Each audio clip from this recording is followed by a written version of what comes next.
माननीय गांव के सभी सम्मानित बुजुर्गों, युवा साथियों और मातृशक्ति, किसान मजदूर और व्यापारी से जब हम काम करते हैं फील्ड में तो हमें सभी तरह का अनुभव होता है। हमें एक दूसरे से सीखने को मिलता है। हम बड़ों से भी सीखते हैं, हम अपने से छोटों से भी सीखते हैं।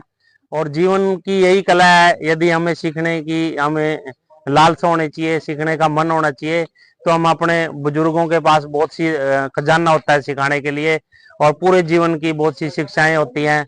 और इसी तरह से हम कई बार बहुत सी मौके ऐसे होते हैं हम अपने से छोटे से भी सीखते हैं।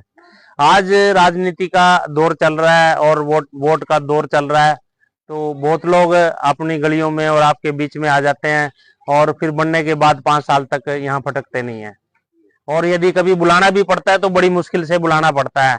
और यदि वो फटकते तो ये हम देख रहे हैं, ये आल चौपाल का, और जो फिर इस तरह नहीं होता।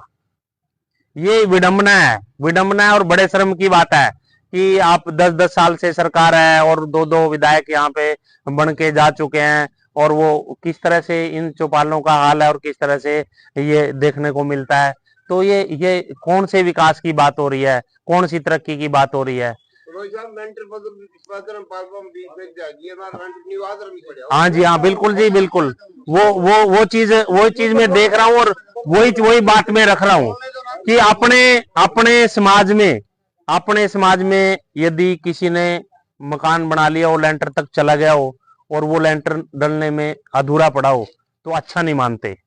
हमारे बुजुर्ग भी अच्छा नहीं मानते और कोई भी अच्छा नहीं मानता। और किसी का मकान रुक जाए तो वो बड़ा शर्मसार रहता है कि भाई ये बीच में रुक गया। तो ये विडंबना है, ये इसलिए हम हर गली में सुनते हैं, कोई माता मिल जाती है हम बुरा नहीं मानते, बेटा अब तो आप आ गए, और बहुत आते हैं, पहले हमने वोट दिया, अभी 5 साल के बाद तक कोई नहीं आएगा। ये बात सच है कि इसमें झूठ कुछ भी नहीं है, क्योंकि 5 साल तक इन गलियों में कोई चमकता नहीं है। जब 5 साल विधायक बन जाते हैं फिर मौका आता है, फिर 15 दिन 1 महीना पहले फिर इन गलियों में लाइन लग जाती है। लेकिन मैं पिछले 3 साल से 4 साल से 27 साल से इन गलियों में ही हूँ, और 3 साल से तो आपके पूरी ये जो आज भी हम आपका जब ये देख के हम इधर गलियों में निकल के आ गए, अभी आए जब गाँव की गलियों में, तो जब हम काम यदि हम करें मन से, सच्चे मन से काम करें, सच्चे मन से आपके बीच में रहें, और यदि काम करें तो फिर दोबारा वोट मांगने की जरूरत नहीं पड़े। ऐसे ऐसे भी विधायक हैं देश में जो 10-10 बार बन चुके हैं, 7-7 बार बन चुके हैं, 11-11 बार बन चुके हैं। तो उसके पीछे कारण क्या है? कारण यही है कि उसने आपका विश्वास जीता और दिल में जगह बनाई। जब हम सही मन से, सच्चे मन से काम करें, कुछ करके दिखाएं इलाके में, फिर हमें वोट मांगने की जरूरत नहीं पड़ती। और हम जब इस तरह का हाल कर दें, हम गांव का 10-10 साल में, और बड़े शर्मसार करने वाले दूसरों को आए, हमारे जैसा भी कोई साथी आए उनको भी शर्म आए, तो ये यही हाल होता है। फिर ये खोटे सिक्कों का, खोटे सिक्के फिर क्या करते हैं, कहीं कांग्रेस की टोपी पहन के आते हैं, कहीं किसी और पार्टी की टोपी पहन के आते हैं। भी अब तो ये सोचेंगे अब वो आदमी नहीं रहा, अब तो कांग्रेस का हो गया। यहाँ कांग्रेस ने काम करने नहीं आना, यहाँ व्यक्ति ने काम करने आना है। कांग्रेस कौन है? कांग्रेस ने जिसको टिकट दे दिया वो व्यक्ति यहाँ पे काम करने के लिए आना है। वो उसके विचार अच्छे हैं तो उसी ने काम करना है, यदि उसके विचार अच्छे नहीं है तो काम नहीं हो सकता। फिर यही हाल होना है इन चौपालों का, इनका। तो मेरा आपसे अनुरोध है, एक सामाजिक कार्यकर्ता हूँ और सभी बिरादरियों में मेरी बैकग्राउंड कोई छुपी नहीं है। बेशक रिश्तेदारी अलग बात है, तो कई साथी मेरे ऐसे हैं जो मेरे को 30-30 साल से यहाँ सभी बिरादरी में है, तो वो मेरे को जानते हैं, मेरा काम भी जानते हैं, और मेरी खुली किताब है, आपकी से कुछ नहीं मेरा छुपा है। तो मैं एक मौका आपसे मांग रहा हूँ। आपने धर्मपाल जी को भी मौका दिया, आपने कबीर पंथी को भी मौका दिया, आपने मामूराम गोंदर को भी मौका दिया, और उनका काम भी आपके बीच में है, कोई छुपा नहीं है किसी से। बहुत ज्यादा उसमें मैं क्या आपको बताऊं कि ये काम किसी इंसानियत के नहीं है कि हम जब अपने उनसे भाग जाएं जिम्मेदारी से, फिर फिर कहते हैं हमें मुख्यमंत्री नहीं मानता, हमारी ये नहीं करता। आपका काम तो वोट देना है, अब बाकी का काम उसका है। चाहे वो कितनी ऊपर नीचे किसी की खुशामद करे, किसी से किसी प्रकार का भी कसम कस करे, लेकिन आपके आपके काम होने चाहिए।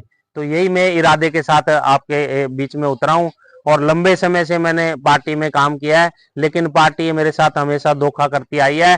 मैं इसलिए आप बुजुर्गों के आशीर्वाद लेने के लिए आप सबकी शरण में आया हूँ, और पंच परमेश्वर जब की शरण में आया हूं मैं सभी गांव में कि मुझे न्याय मिलेगा। तो मुझे यही उम्मीद है आपसे, यही भरोसा है कि एक मौका मुझे दो। गन्ना किसान है निशान और गन्ना मजदूर का बेटा हूं और गन्ना किसान की शरण में हूं।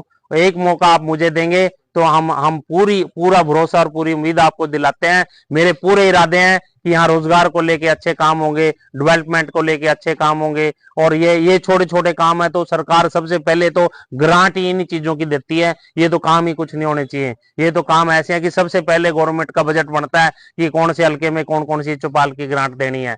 ये काम तो बड़े आसान है। तो मेरा आपसे यही उम्मीद है, यही भरोसा है कि मेरा लंबे समय से इस गांव से लगाव रहा है, तो आप मुझे इस गांव से जिता कर भेजोगे, इसी उम्मीद से मैं आया हूँ। धन्यवाद। आदरणीय गांव के सभी सम्मानित बुजुर्गों, युवा साथियों और मातृशक्ति, किसान मजदूर और व्यापारी से जब हम काम करते हैं फील्ड में तो हमें सभी तरह का अनुभव होता है, हमें एक दूसरे से सीखने को मिलता है। हम बड़ों से भी सीखते हैं।